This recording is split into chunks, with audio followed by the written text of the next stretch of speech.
Hey guys, what's going on? It's Filmington. MVPs are being announced in just a couple days on Thursday, the 17th. Right now, we know the finalists.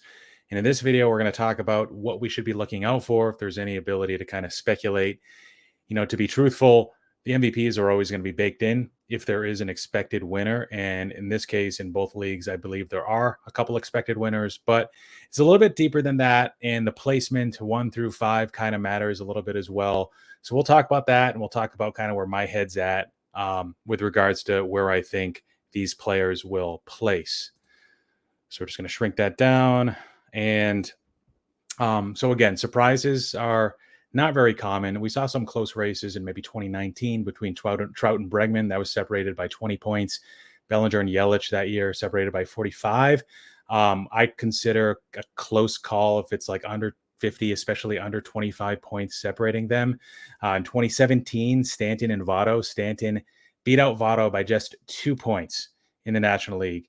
And in 2016, Trout versus Betts, that was 45 points apart, 356 versus Betts having 311. So it's important to stay on your feet, guys, because if you've noticed this, I don't know if you have, but I have, the way that the voters vote has evolved over the years. And going back to the early 2000s, especially the 90s, the Triple Crown stats being home runs, RBI, and average, those were very important offensive statistics for MVP. OPS became very, very popular in the late 90s and into the early 2000s. And nowadays, it's really all about WAR. Well, that's not everything. It's not as simple as, okay, these are the top finishers in WAR, maybe an average of Baseball Reference and Fangraphs WAR, and then just, all right, map out like the top 10 in the league, and that's exactly how they're going to place. It's not that simple. It tends to be very WAR based for the top 3, maybe the top 5 in the league, but that doesn't tell the entire story. There's other variables that are important too. And we're going to get into some of those in today's video. The Cy Young, actually, we're not going to talk about that too much, but that's an area where last year I felt like they started to look at FIP a little bit more than ERA and WHIP, which were the dominant categories in addition to probably innings and strikeouts in years past. And I think that's what ultimately helped Corbin Burns take down the National League Cy Young in 2021, 1.63 FIP versus 2.97 FIP of Max Scherzer, who ended up dominating a lot of the other categories. Also, something that's important to bring up is that starting, well, in April, I believe, Fangraphs defensive WAR is now using outs above average, where before they were using UZR. So that could give maybe voters more faith in the defensive WAR, which ends up being part of the overall WAR formula. All right, so looking at some of my picks here, this is who I have for the NL this year. I've got Goldschmidt coming in first, 7.1. That's a Fangraphs WAR. Third in the NL in Fangraphs WAR. Baseball Reference WAR, though, was 7.8, which was second. So his average WAR was 7.45. I've got Arenado actually second, even though the average WAR for him was 7.65. So he had the highest average WAR in the National League. I have him finishing in second. You might ask why.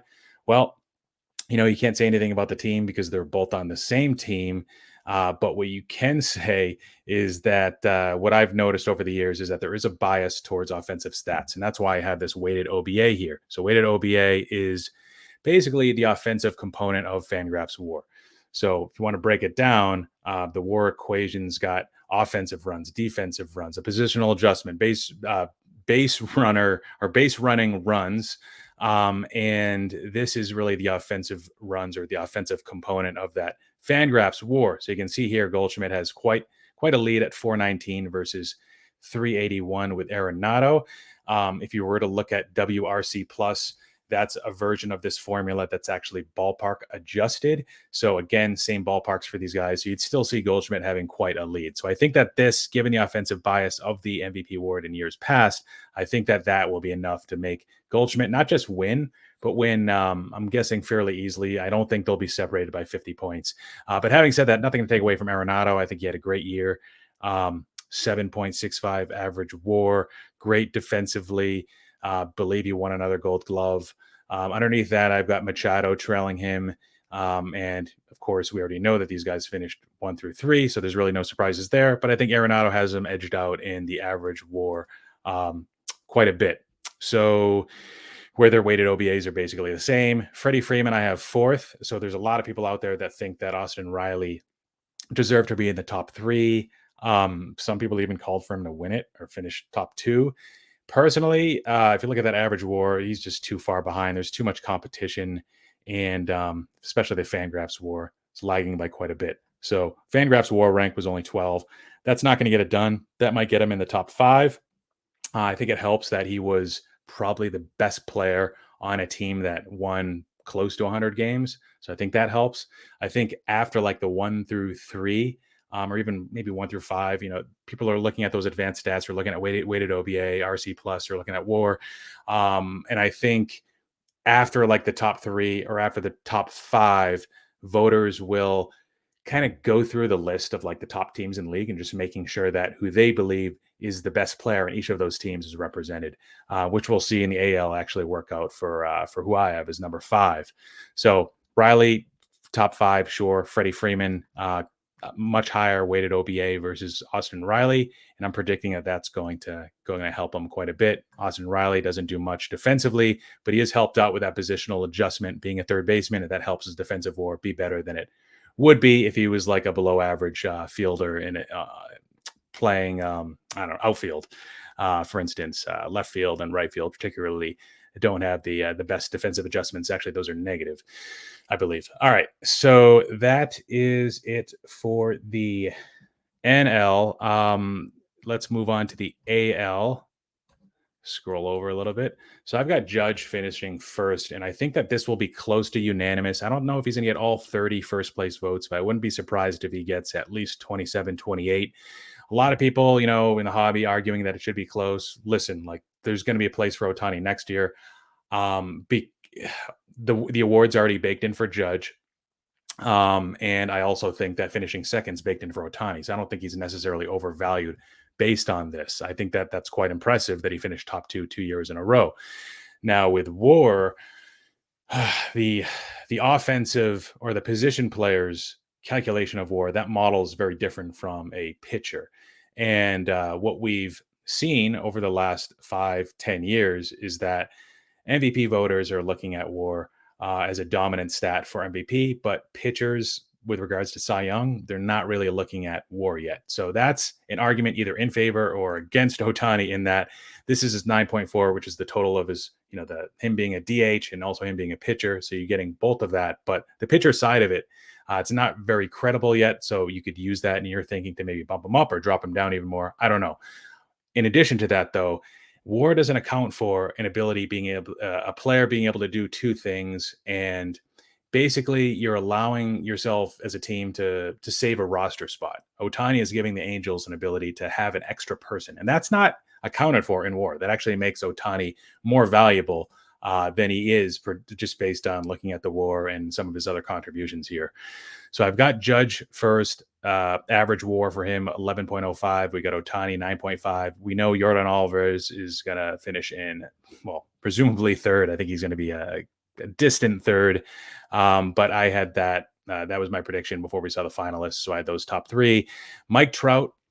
So he didn't actually qualify for the offensive like batting title because he didn't have enough plate appearances. I think he was just shy, but he did still finish with like a 999 OPS, 40 home runs, enough for a 6 WAR on the Fangraph side or an average WAR of 6.15. So I think he finishes fourth. Now it's important to like some people would argue that the best advantage is like availability. Availability is a very important asset, but Jordan Alvarez also missed a bunch of games with a hurt hand, and Mike Trout missed a ton of games, and it's pretty impressive. He was able to get to 40 home runs, missing around like 40 games or so. I think Jordan missed like 20 to 30. So I think Trout deserves to be fourth. I think what helps is that there's not like a clear fifth, or if he wasn't fourth, then it basically comes down to four guys being really close here. And I could definitely see this being J-Rod instead of Andres Jimenez. So I think it's going to be one of the two, but it's also, we've got Jose Ramirez there.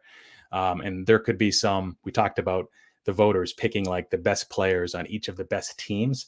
Guardians won a lot of games, and my opinion might be different than your opinion. You might pick J Ram. I might pick Andres Jimenez because they're very close.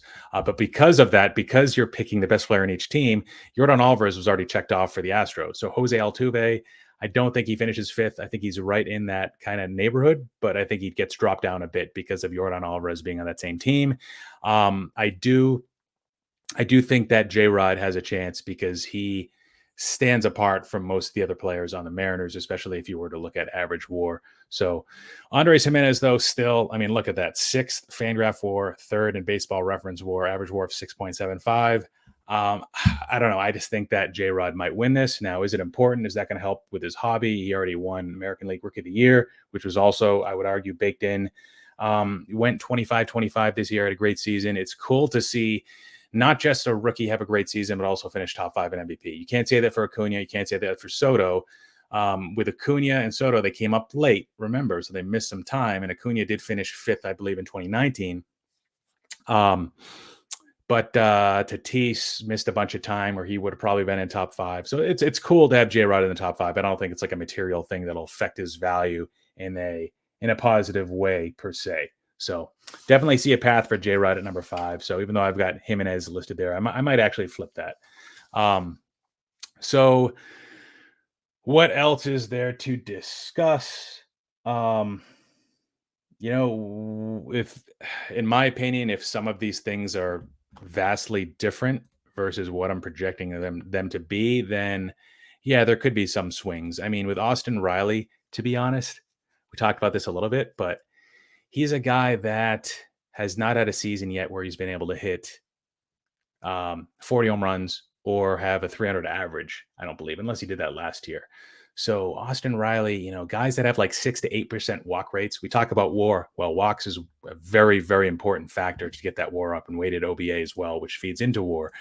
6 to 8% walk rate. And I'm looking at Rafael Devers too. Like, they need to do a lot of stuff right to be a average to below average base runner, to be a average to below average defender, and to have a 6 to 8% walk rate. Like, you need to, offensively, you need to put up numbers that are closer to Jordan, getting to like the 40 home run mark, which Riley hasn't done yet, or getting to 300 average, which Devers has only done once, and getting to like 30 home runs too. Like, you don't have to do both. Like 340 would be great, but to do one of those things, I think would be very important if you're not able to get your walk rate closer to like 10%, or if you're not able to improve your defense, which at this point, who knows if these guys will be able to.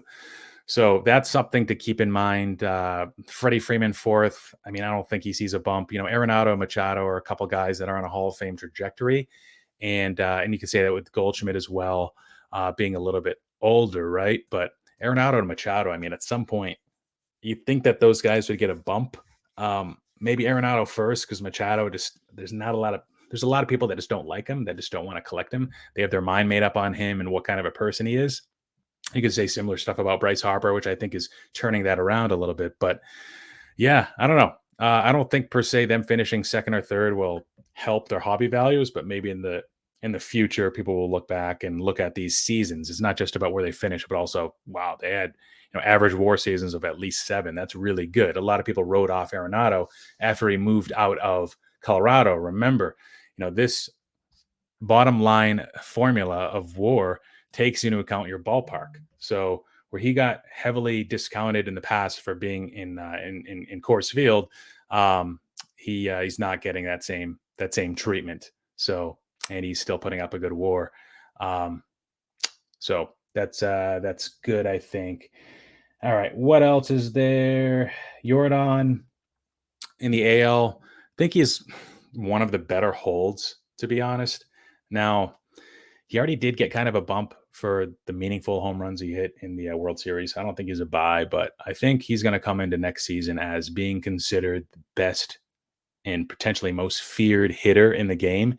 If you look at his contributions across the power, the average, and also the plate discipline, which is really what separates him from Judge. Judge walks a lot, but Judge strikes out a lot too. Jordan Alvarez, that's one of the big changes he made this year. If you look at his incredible 2019 season, and like his per plate appearance numbers, the biggest difference I think is the strikeout rate came down a bit this year, which is very good for his ability to kind of avoid like prolonged slumps in the future. He's always going to be contributing, and he can hit off left-handed pitching and right-handed pitching as well, which we saw in the playoffs. So, but Austin Riley, a guy I might sell if and when he finishes fifth. And I mean, he got a bump this year, guys. So it's all relative. And I've made a video in the past about 0% returns are good returns. Well, pretty sure Riley's like down like maybe 5 or 10% over last year, where most baseball players are down uh, a lot more than that, a lot more than that. But Riley's like pretty much even within the last year. And I know he showed us that he had a great season, but I don't know if he's justified. His value is not kind of collapsing a bit or coming down a bit more like most players did. I'm pretty sure Arenado came down a bit. Goldschmidt did not, and obviously Judge did not, but they're finishing first, and they had incredible seasons, um, kind of standing out amongst their peers, right? So, yeah, I mean, those are my picks. Let me know what you guys think down below, and I'd be curious to understand what you guys have to say about this. And that's it, guys. Hopefully, this was informative. If not actionable, at least it was informative, right? Take care, guys. Filmington out.